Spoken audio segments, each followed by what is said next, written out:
मैं एक विधवा थी। मेरे पति की मौत 15 साल पहले ही हो गई थी। मेरा एक बेटा है, उसका नाम विमल है। 1 साल पहले उसकी शादी लता नाम की लड़की से हुई थी।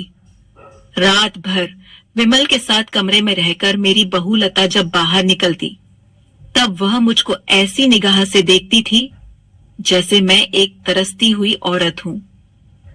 मेरी उम्र 37 साल की थी। मेरा बदन सुडौल था। कभी कभी मेरे दिल में भी एक कसक सी उठती थी कि किसी मर्द की मजबूत बाहें मुझे जकड़ ले, जिससे मेरे बदन का अंग अंग चटक जाए। इसी वजह से मैं अपनी बहू लता से जलती भी थी। पिछले कुछ दिनों से गांव के जमींदार का बिगड़ैल बेटा मुकेश मेरे पीछे पड़ा हुआ था। जब मैं खेत पर जाती, तब मुंडेर पर बैठकर वह मुझे देखता रहता था।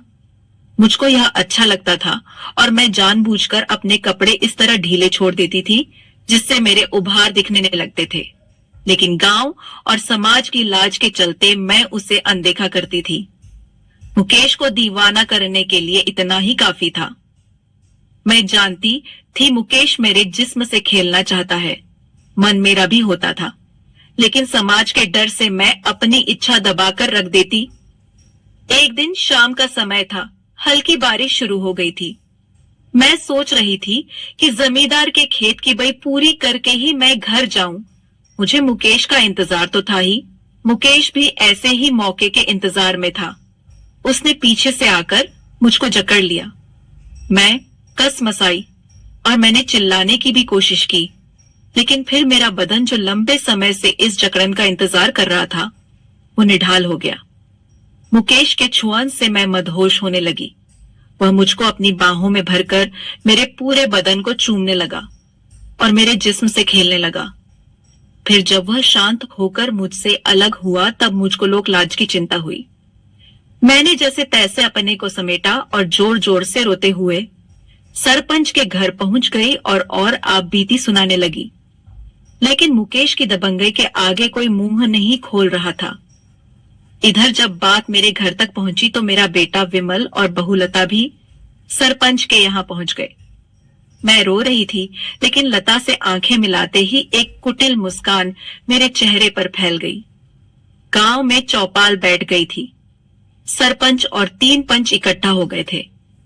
एक तरफ मैं खड़ी थी तो दूसरी तरफ मुकेश था। गांव के और भी लोग वहां मौजूद थे। गांव के एक बुजुर्ग ने बात को आगे बढ़ाते हुए कहा, जो हुआ सो हुआ, अब ममता जो बोलेगी वही सबको मंजूर होगा। तभी मुकेश के भाई पवन ने कहा, हाँ ममता बोल, कितना पैसा लेगी? बात को यही खत्म कर देते हैं।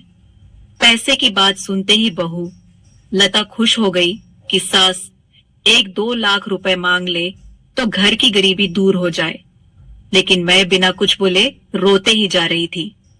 जब सबने जोर दिया, तब मैंने कहा, मेरी समझ में सरपंच जी मुकेश का जल्दी से ब्याह रचा दे, जिससे यह इधर उधर मुंह मारना बंद कर दे। मेरी बात पर सहमत तो सभी थे, पर मुकेश की हरकतों और बदनामी को देखते हुए भला कौन इसे अपनी बेटी देगा। इस बात पर सरपंच भी चुप हो गए।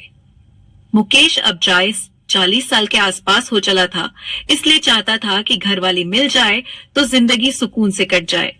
महेश ने कहा, ममता तुम्हारी बात सही है, लेकिन इसे कौन देगा अपनी बेटी?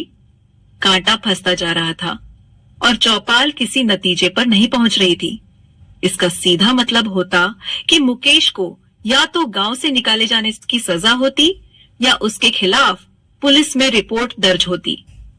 मामले की गंभीरता को देखते हुए अब मुकेश ने ही कहा, मैं यह मानता हूं कि मुझसे गलती हुई है और मैं शर्मिंदा भी हूं। अगर ममता चाहे तो मैं उससे ब्याह रचाने को तैयार हूं। मुझको तो मनमांगी मुराद मिल गई थी। लेकिन तभी बहू लता ने कहा, सरपंच जी, यह कैसे हो सकता है? आपके बेटे की सजा मेरी सासू माँ क्यों भुगते? आप तो बस पैसा ले देकर मामले को सुलझाएं। तब पवन ने कहा, हम ममता की बात सुनकर ही अपनी बात कहेंगे। मैंने कहा, गांव की बात गांव में ही रहे, इसलिए मैं दिल से तो नहीं, लेकिन गांव की खातिर मुकेश का हाथ थामने को तैयार हूं। सरपंच और चौपाल ने चैन की सांस ली। मेरी बहू लता अपना सिर पकड़कर वहीं बैठ गई। वहीं बेटा विमल खुश था क्योंकि उसकी माँ को सहारा मिल गया था। अब माँ का अकेलापन दूर हो जाएगा। थोड़े दिनों के बाद ही हम दोनों की चुपचाप शादी करा दी गई। पहली रात मैं मुकेश के सीने से लगते हुए कह रही थी, विधवा होते ही औरत को अधूरी बना दिया जाता है। वह घुट घुट कर जीने को मजबूर होती है।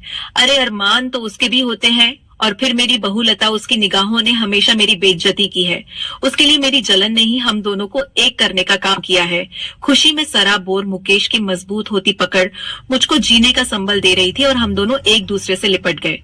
जो खेत में हुआ था वही अब हुआ, पर अब हम दोनों को चिंता नहीं थी, क्योंकि मैं मुकेश की पत्नी जो थी। आपको यह कहानी कैसी लगी? कमेंट कर हमें जरूर बताइए।